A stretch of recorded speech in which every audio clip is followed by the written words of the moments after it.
Hey guys, it has been quite some time since I did a sit-down video, and more specifically, it's been a minute and a few since I've done like a chit-chatty, not-so-planned Q&A vibey video. So that's exactly what we're about to do. As always, I went to Twitter to get your questions, and this time there were so many that were focused on relationships and LDRs and coming out and knowing if someone's gay and just anything involving interacting with another human being that you like. So I think I'm gonna mainly focus on those and maybe throw in some other random ones here and there that I liked as well. Some people are asking some of my friends if I'm gay, which I am, behind my back, and it made me really upset. I've never been ashamed of who I am, but right now I feel like it's this horrible secret. Do you have any advice?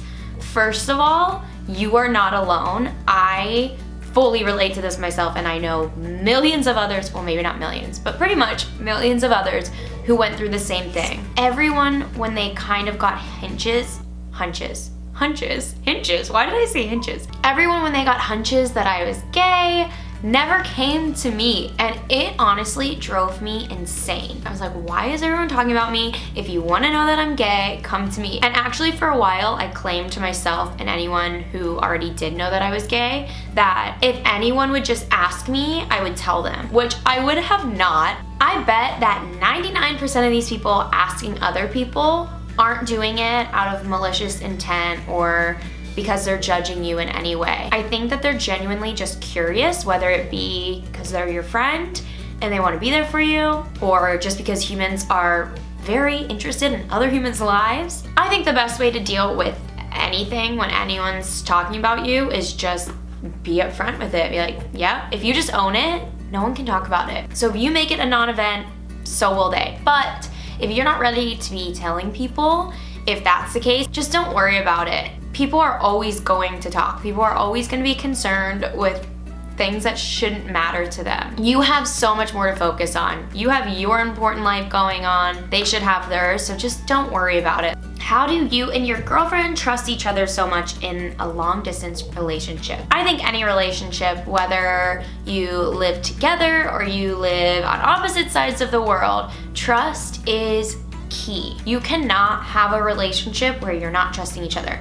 So to me, the distance doesn't add anything else. With long distance, the only thing that would add is you can't check up on the person as easily, but that shouldn't be the key to trust. It shouldn't be like, oh, you can't get away with it, so you won't do it.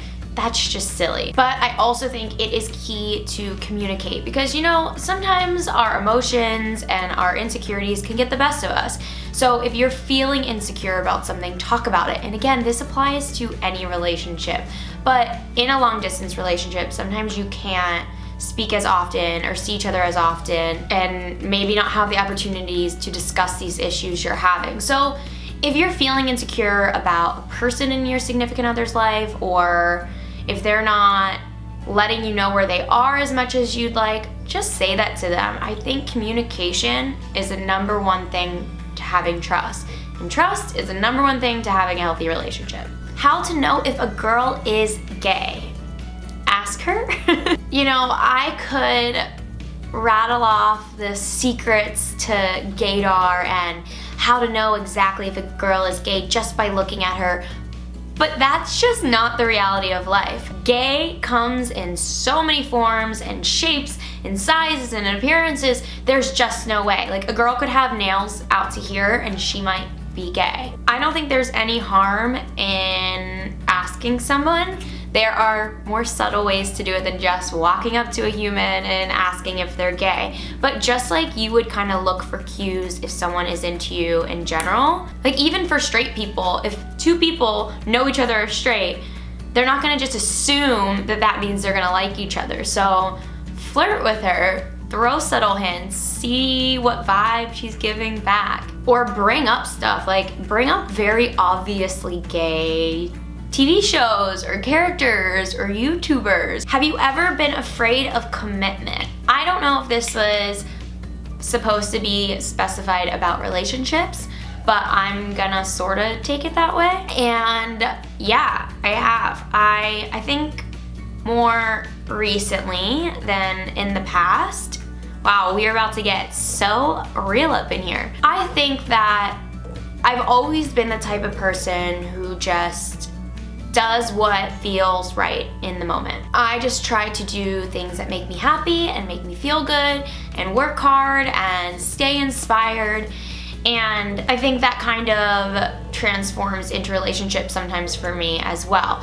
I'm kind of the type of person who, because I'm such a Pisces, I tend to fantasize and think too far in the future at first, and then immediately like slam on the brakes and freak out, and I'm like, what am I doing? Like things, I'm very spontaneous, so things seem like a great idea, and then I'm either about to do them or I do them. And this isn't relationships, this is more just like life in general.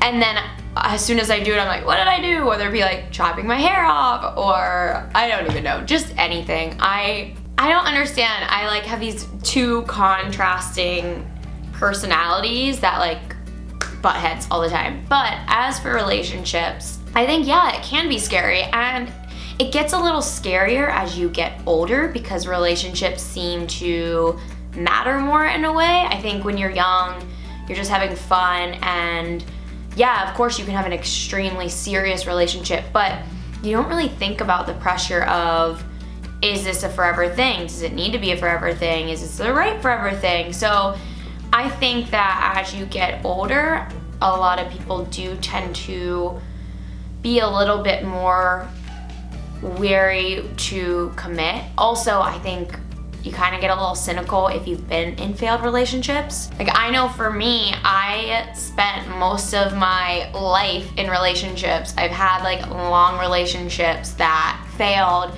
So that is kind of scary to think, well, why will my next one not fail? Am I gonna spend another X amount of years with someone for it to only end? And if I do that, how old am I gonna be when that happens? But I try to not think of things like that. I try to, again, do what makes me happy and not ignore things that are making me unhappy maybe in a relationship, like trying to address them as early on as possible and see, is this something that we can compromise on and something we can like learn about each other and kind of get better at, or is this something that we're never gonna mesh up on, and is it a deal breaker? A little personal but important cue. Would you consider yourself a virgin? I know many people would say we are, considering we've never been with a man. I don't know who we're referring to about we. I have slept with a guy, so there's that. If anyone didn't know that, I have. I've never tried to hide that, and I don't think that makes me any less gay by any means. I always joke that if anything, it makes me more gay because I've tried it and I know I don't like it. I'm just kidding. You do not need to have sex with a guy to know you're gay. That was a joke.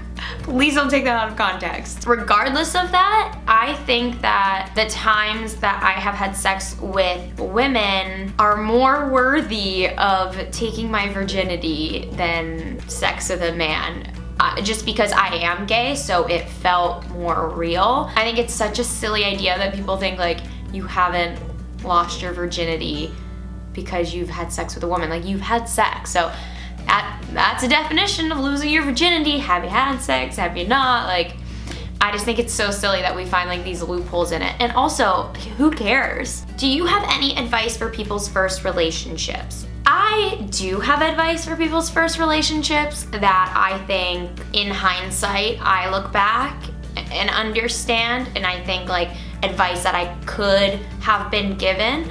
But I'm also very aware that any advice that would have been helpful for me during my first relationship, I would not have been receptive to hearing. One, because I was very young, so I just was inexperienced in life in general and just thought very differently and kind of thought I knew everything, as a lot of younger people do. And not to sound so much like an adult and be like, you'll understand when you're older. But my first relationship felt like the be-all, end-all, this is it kind of thing. And now looking back, it's like, what?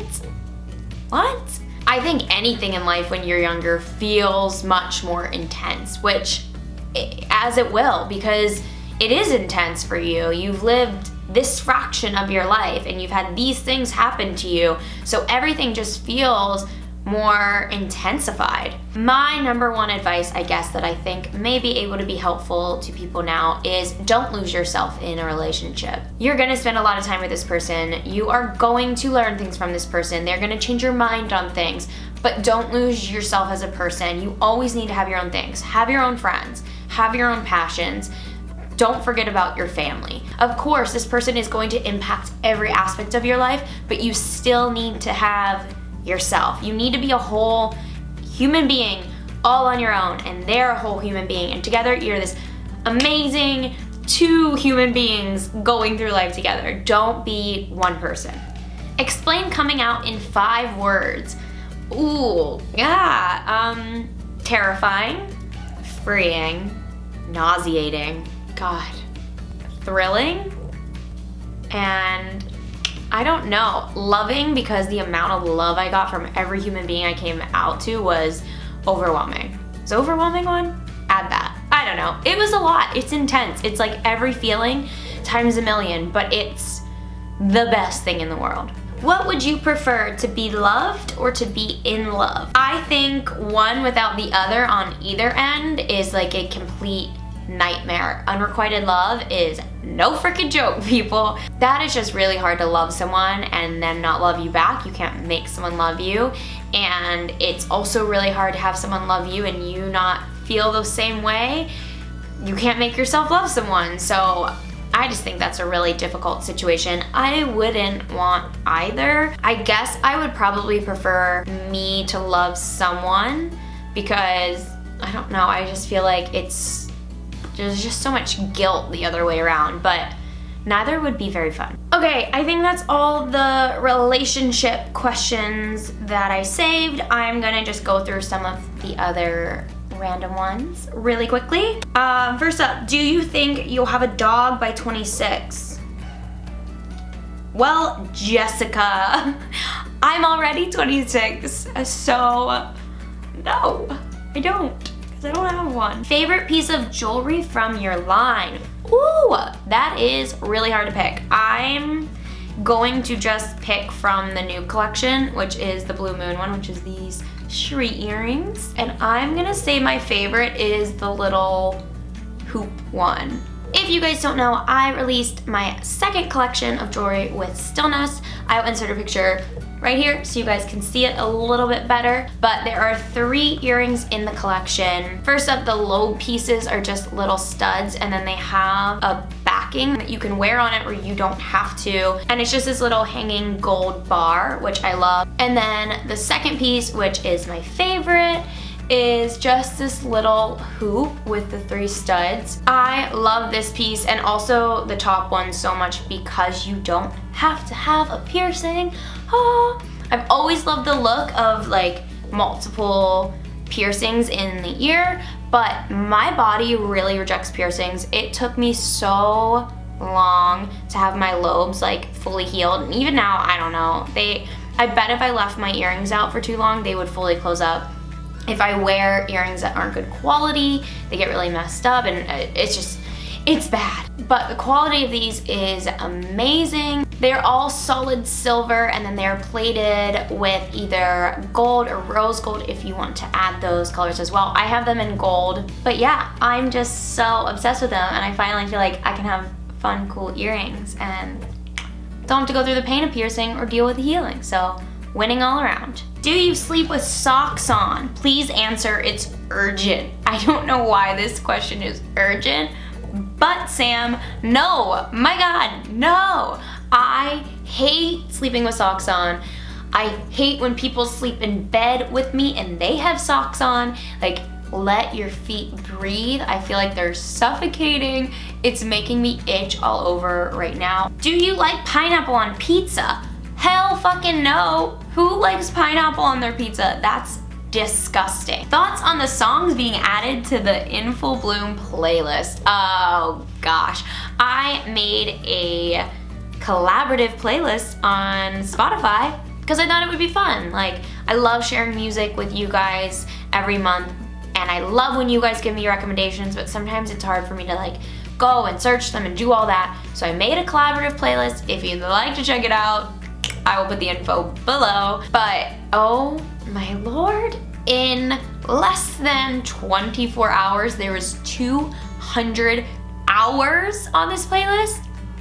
I don't know if you guys can do that math, but it is like over 8 days of new music. I then this morning went through and like tried to get rid of any duplicates. Spotify normally lets you know when you're creating a duplicate, but I don't know why. Some of you were like, yeah, don't care, add anyways. So there was just like 15 of the same songs sometimes. You know who you are, whoever did this. I have made it uncollaborative now just because it was so long. I need to kind of weed through it, get rid of any things that I don't think are that great, and any more duplicates. That being said, I have found like a million new songs that I really like. So well done, most of you, and fuck you, some of you. I think that's all I have to share with you guys today. All of the vlogs from my travels are officially up, so if you guys haven't gotten to watch those yet, go ahead and check them out. I did want to do Vlogmas. I forgot my vlogging camera in London because I'm an idiot. However, Cara is coming to LA soon, so she's gonna bring it to me. I might potentially jump into Vlogmas like a few days late, or like 10 days late, but whatever. Maybe I'll make up for it on the other end and go into January. I don't know. What do you guys think? Do you want to see Vlogmas? If so, give this video a thumbs up, comment below that you want to see it, and maybe I'll do it. I love you guys so much. I gotta go. I will see you next week. Love you so much. Bye.